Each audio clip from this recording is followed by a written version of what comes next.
Exodus chapters 14 through 15. Then the Lord spoke to Moses, "Tell the Israelites to turn back and camp in front of Pi Hahiroth, between Migdol and the sea. You must camp in front of Baal-zephon, facing it by the sea. Pharaoh will say of the Israelites, 'They are wandering around the land in confusion. The wilderness has boxed them in. I will harden Pharaoh's heart so that he will pursue them. Then I will receive glory by means of Pharaoh and all his army, and the Egyptians will know that I am the Lord.' So the Israelites did this. When the king of Egypt was told that the people had fled, Pharaoh and his officials changed their minds about the people and said, 'What have we done? We have released Israel from serving us.' So we got his chariot ready and took his troops with him. He took 600 of the best chariots and all the rest of the chariots of Egypt, with officers in each one. The Lord hardened the heart of Pharaoh, king of Egypt, and he pursued the Israelites, who were going out defiantly.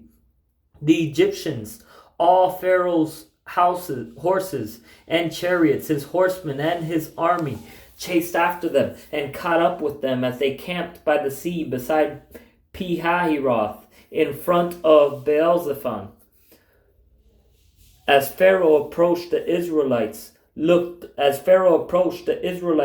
up, and there were the Egyptians coming after them. The Israelites were terrified and cried out to the Lord for help. They said to Moses, 'It is because there are no graves in Egypt that you have taken us away to die in the wilderness. What have you done to us by bringing us out of Egypt? Isn't this what we told you in Egypt? Leave us alone so that we may serve the Egyptians. It would have been better for us to serve the Egyptians than to die in the wilderness.' But Moses said to the people, 'Don't be afraid. Stand firm and see the Lord's salvation that he will accomplish for you today. For the Egyptians you see today, you will never see again. The Lord will fight for you, and you must be quiet.' The Lord said to Moses, 'Why are you crying out to me? Tell the Israelites to break camp. As for you, lift up your staff, stretch out your hand over the sea and divide it so that the Israelites can go through the sea on dry ground. As for me, I am going to harden the hearts of the Egyptians so that they will go in after them, and I will receive glory by means of Pharaoh, all his army, and his chariots and horsemen. The Egyptians will know that I am the Lord when I receive glory through Pharaoh, his chariots, and his horsemen.' Then the angel of God, who was going in front of the Israelite forces, moved and went behind them. The pillar of cloud moved from in front of them and stood behind them. It came between the Egyptian and Israelite forces. There was cloud and darkness. It lit up the night, and neither group came near the other all night long. Then Moses stretched out his hand over the sea. The Lord drove the sea back with a powerful east wind all that night and turned the sea into dry land. So the waters were divided, and the Israelites went through the sea on dry ground with the waters like a wall to them on their right and their left. The Egyptians set out in pursuit, all Pharaoh's horses, his chariots, and his horsemen, and went into the sea after them.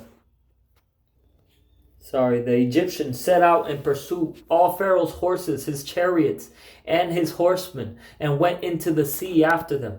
During the morning watch, the Lord looked down at the Egyptian forces from the pillar of fire and cloud, and threw the Egyptian forces into confusion. He caused their chariot wheels to swerve and made them drive with difficulty. 'Let's get away from Israel,' the Egyptians said, 'because the Lord is fighting for them against Egypt.' Then the Lord said to Moses, 'Stretch out your hand over the sea so that the water may come back on the Egyptians, on their chariots and horsemen.' So Moses stretched out his hand over the sea, and at daybreak the sea returned to its normal depth. While the Egyptians were trying to escape from it, the Lord threw them into the sea. The water came back and covered the chariots and horsemen, plus the entire army of Pharaoh that had gone after them into the sea. Not even one of them survived. But the Israelites had walked through the sea on dry ground, with the waters like a wall to them on their right and their left. That day the Lord saved Israel from the power of the Egyptians, and Israel saw the Egyptians dead on the seashore. When Israel saw the great power that the Lord used against the Egyptians, the people feared the Lord and believed in him and in his servant Moses.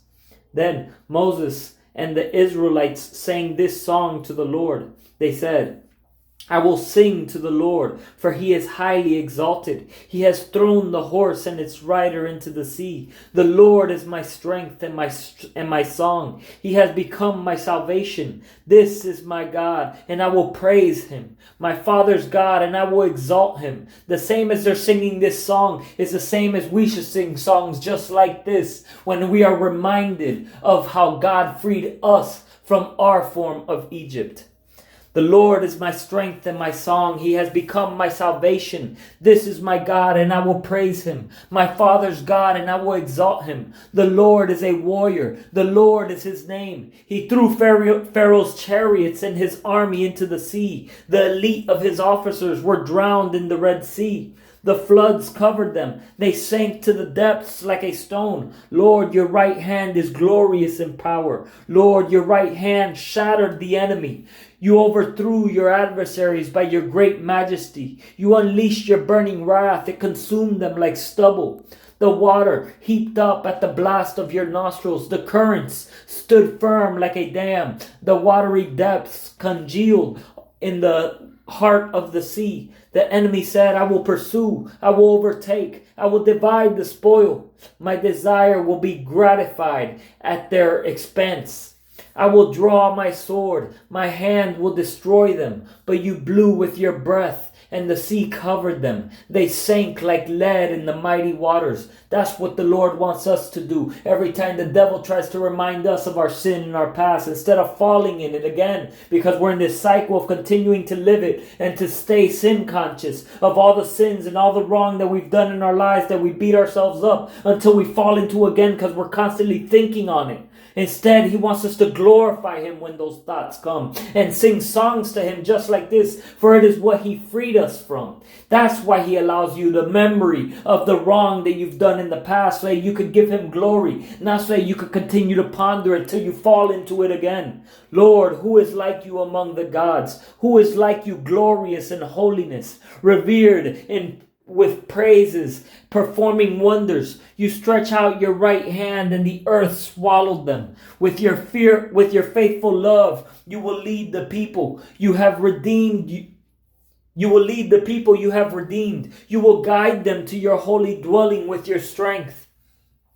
When the peoples hear, they will shudder. Anguish will seize the inhabitants of Philistia. Then the chiefs of Edom will be terrified. Trembling will seize the leaders of Moab. All the inhabitants of Canaan will panic. Terror and dread will fall on them. They will be as still as a stone because of your powerful arm until your people pass by. Lord, until the people whom you purchased pass by.